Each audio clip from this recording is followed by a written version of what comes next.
the way I conceive of these things and how they've evolved over the years is originally my enthusiasm was for informing people about the psychedelic experience, especially plants, and how that arose out of shamanism and how it was evidence for Jungian models of the psyche, and basically for me the psychedelic experience was the path to revelation. It actually worked on somebody who thought nothing would work. And that's still a large part of what gets talked about in these weekends, simply because there's an endless crop of new people who are interested in using these botanical materials for purposes of self-exploration, and doing that safely, sanely, and in a fully aware manner involves coordinating a lot of detail: botanical, chemical, ethnographic, geographical, evolutionary, biological, pharmacological detail, which we can spend as much time on as the group will tolerate.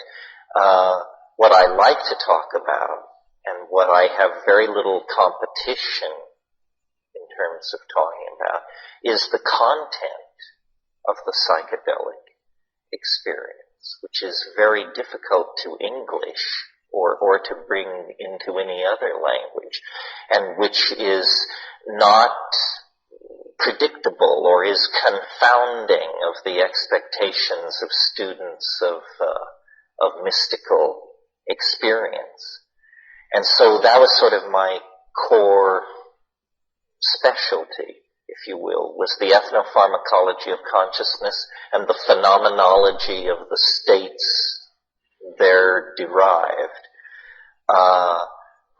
But after 25 or 30 years of doing this, it bleeds into all kinds of larger categories, like what is art, what is human history, what is the religious impulse, what is the erotic impulse, what is mathematics, and then somehow these concerns, shamanic, oracular, ecstatic, always garner to themselves a prophetistic aura.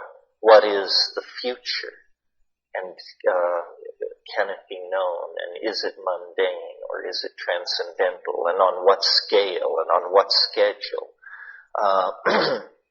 So all of these things are interesting to me. My personal history, if it matters,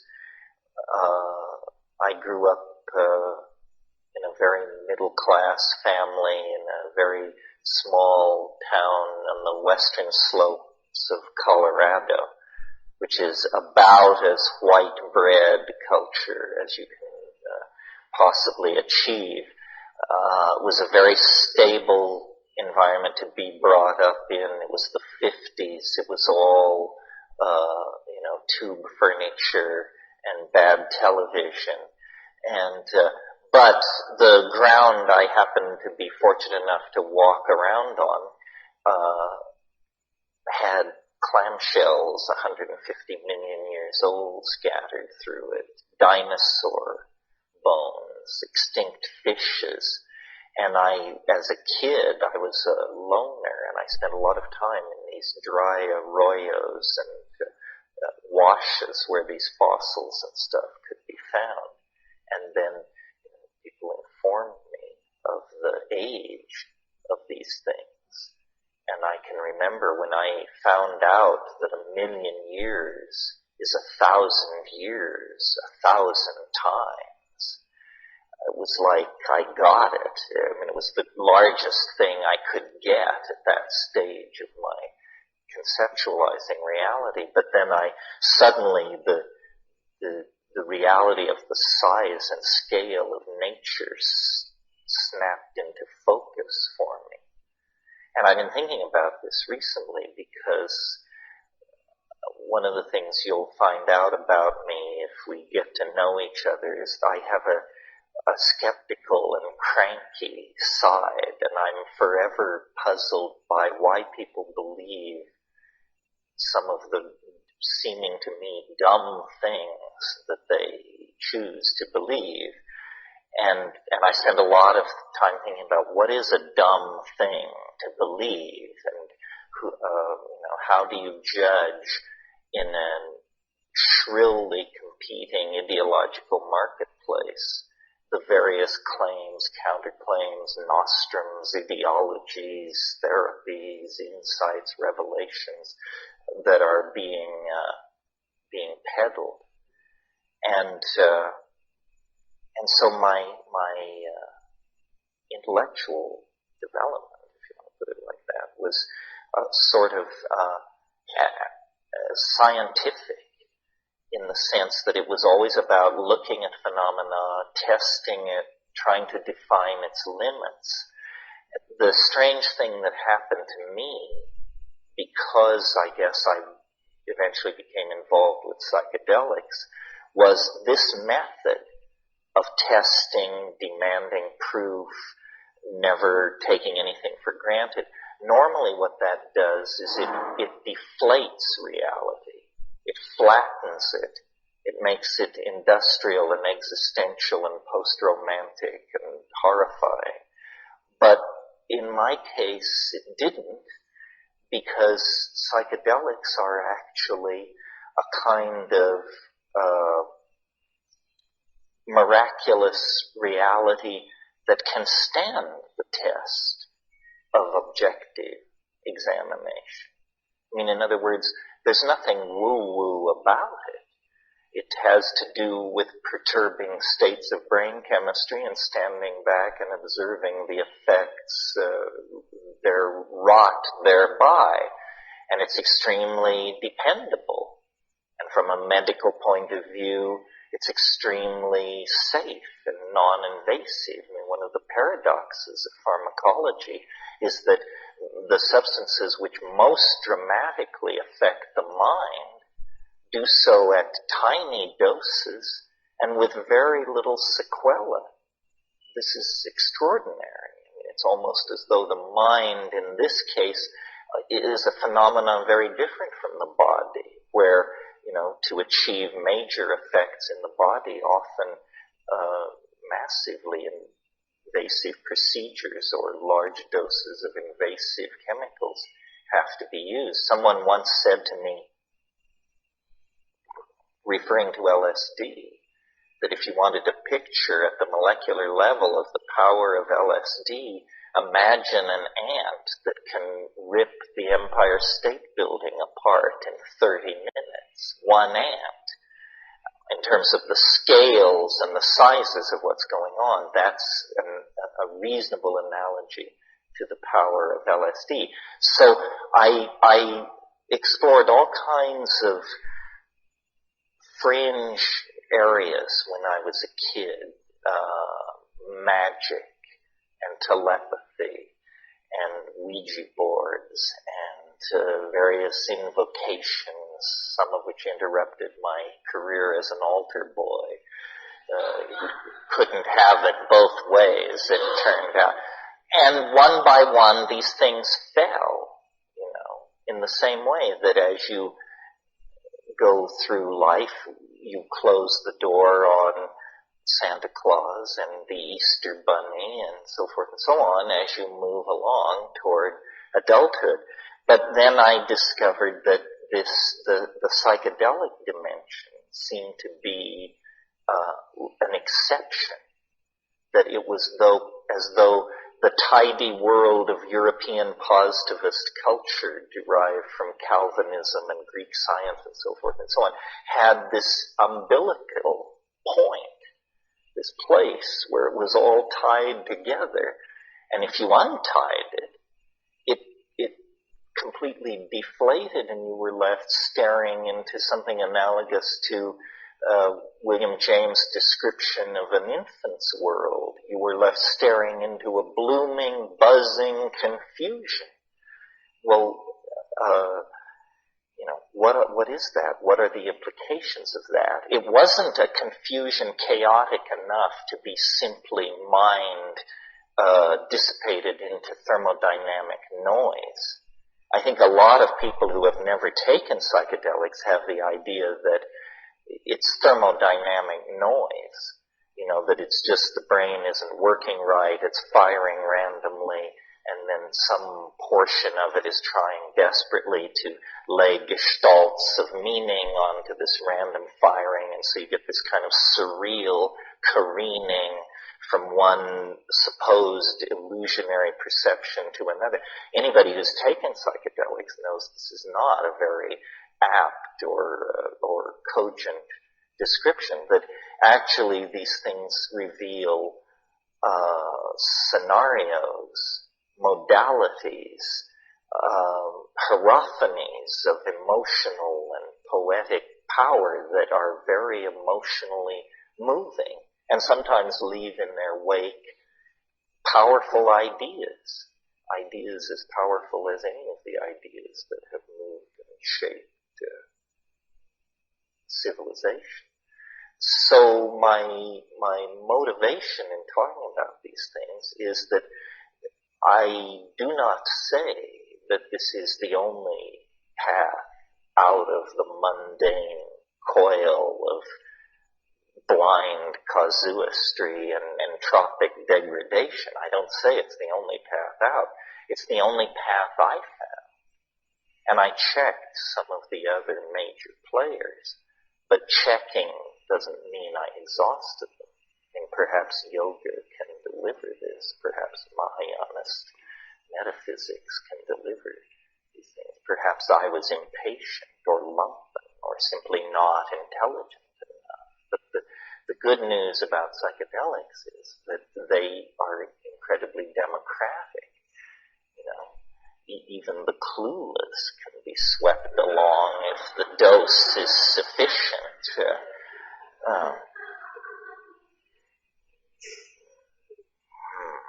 Yes. Well, so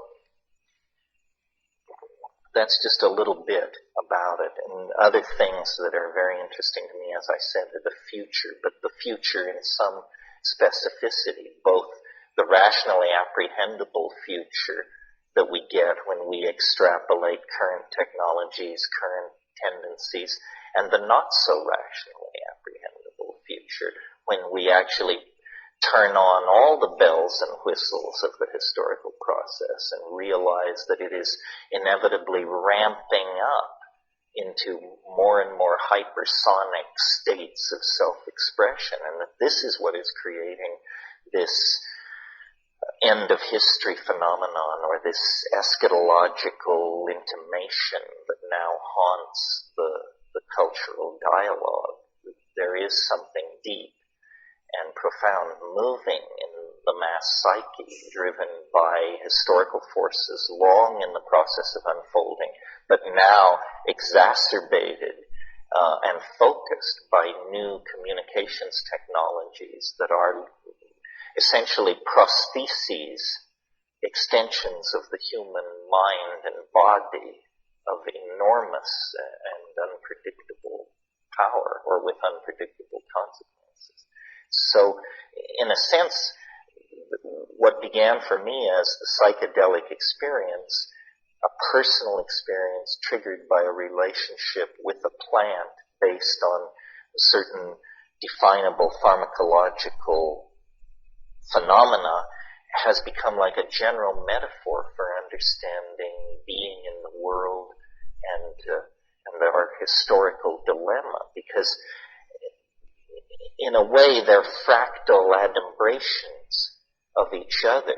I mean, history, call it 15,000 or 25,000 years of duration, is the story of an animal, some kind of complex animal, becoming conscious and staring out then into a kind of universe of infinite possibilities based on what consciousness can do in the realm of energy, matter, light, time, and space. Well, so in a way, the psychedelic experience is like a microcosmic reflection of that. You start from baseline, which is your ordinary lumpen or not so lumpen, depending on who you are, state of consciousness. But wherever you start from, it lifts you up in a process of evolutionary unfoldment that is squeezed into hours. And it goes on entirely in the evolution of thoughts, feelings, and perceptions. And it seemed to me for a long time, at least since I read McLuhan and assimilated his notion of tools as things which have a feedback into how we see the world, it seemed to me that the psychedelic state was then like a predictive model for what human history wanted to do. Human history wants to break through all boundaries, to somehow have a realized collective relationship with deity or that which orders nature, or some fairly large concept like that.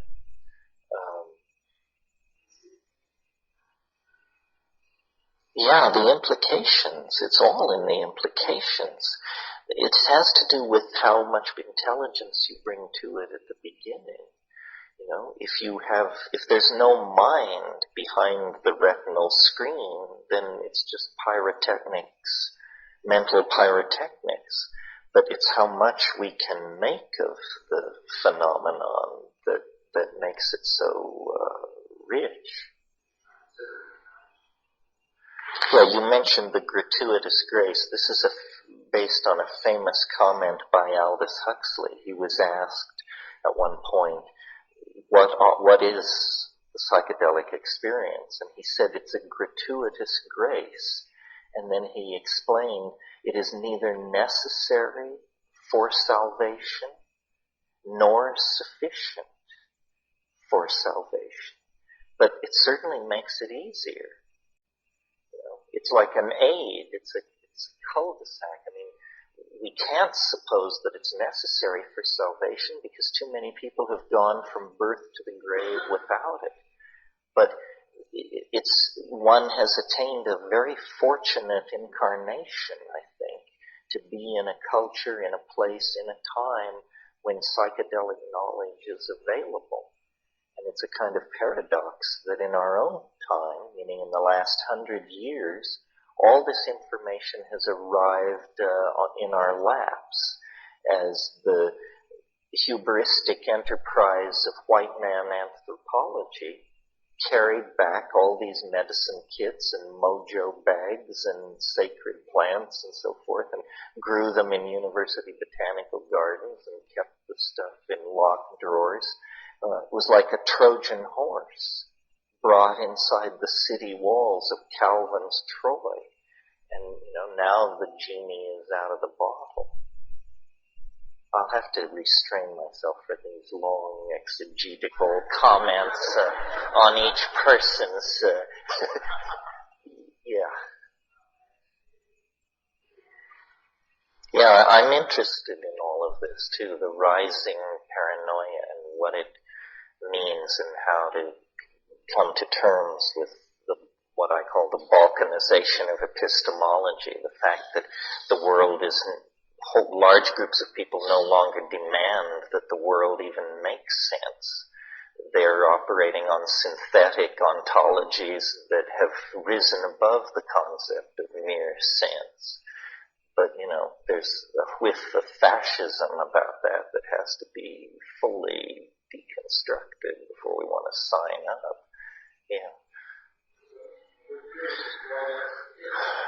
Well, I have answers for all three of your questions, but it would take a while to unfold it. But as far as this last question is concerned, the official answer is because it came with the conquest. That the Stropharia cubensis, the Psilocybe cubensis, only prefers the dung of Bos indicus cattle.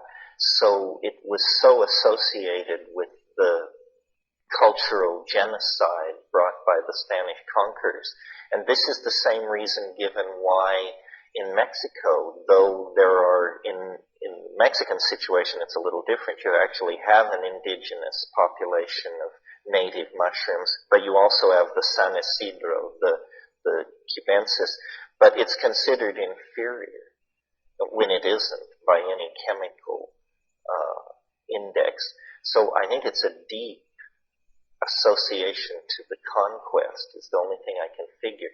The other thing may be, and this is I gave you the official answer, then here's an answer based on my own experience. Though I know that some people combine harmine with psilocybin, when I have done it, it has scared the socks off me. It seems an unfriendly combination for me. Now, the way I did it was I took half a dose of ayahuasca and half a dose of mushrooms. Do not do this. If you must combine these two compounds, I think the way you want to do it is take a fairly substantial dose of an MAO inhibitor, either Pergamon harmless seeds or the Banisteriopsis, and a very light amount of mushrooms. But the 50-50 combination was one of the longest evenings I've ever spent. And if I seem not to be going to answer your other two questions in the course of the weekend, remind me, because, I'm keen to get to both of those. Yeah. Community and connection. Yeah, it's important for all of you to notice everyone who's here, because our agenda has triumphed so completely culturally that we can't tell ourselves from the rest of the population as we could in the 60s. So it's only at moments like this when we emerge out of the darkness and show ourselves to each other. And I will sail on to the next New Age watering hole or institute or whatever. But you should all realize that probably whatever you're looking for, someone in this room could help you out if you could but figure out exactly who it is and what it is you're looking for. Yeah. It's interesting that you mentioned the Kundalini thing, because those of you who've read my book, True Hallucinations, know that my brother and I got into something that was triggered by psychedelics and started out as a psychedelic trip, but then developed into either an episode of schizophrenia or a revelation, or it depended on who was voting. And this can happen. These things are, the path goes further than most sojourners wish to travel, I think. I mean, the power is immense. And once you find the way, it isn't a matter of, it can be overwhelming. Someone once said the yogin and the schizophrenic are divers in the same ocean, but one of them has learned how to use scuba equipment, and the other is simply drowning. So the reason for the emphasis on shamanism and on other techniques is you will need techniques if you go into the deep water. And they can make your life very simple and save you from unnecessary suffering. Not all suffering is necessary. Maybe no suffering is necessary. Yeah, one of the things that I'm keen to talk to you about is, there are various models of the psychedelic experience, that it's the Jungian unconscious, that it's the ancestor world, that it's this or that. The one that I'm most struck by is it's the world of the Plutonic ideals. It's a world very closely related to mathematics. And in a way, the shaman is a hyper-mathematician, not in that he's proposes theorems and solves them, but that he perceives hyperdimensionally. And the magical power of the shaman, the power to predict weather, to tell where the game has gone, to cure, to have deep insight into social problems within the tribal group. All these so-called magical powers become completely understandable if you believe that the shaman actually attains a kind of hyperdimensional perception. And, also teaching here this weekend is my old buddy Ralph Abraham, who's one of the world's leading exponents of chaos dynamics. And he has told me many times that the DMT flash for him is simply and straightforwardly a perception of hyperspace, a coordination, and this is why metaphors like inner eye and inner seeing make sense, because of course in hyperspace the inside of the body is no more secret from perception than the outside of the body. So, mathematics is one of the few things I still trust at this point.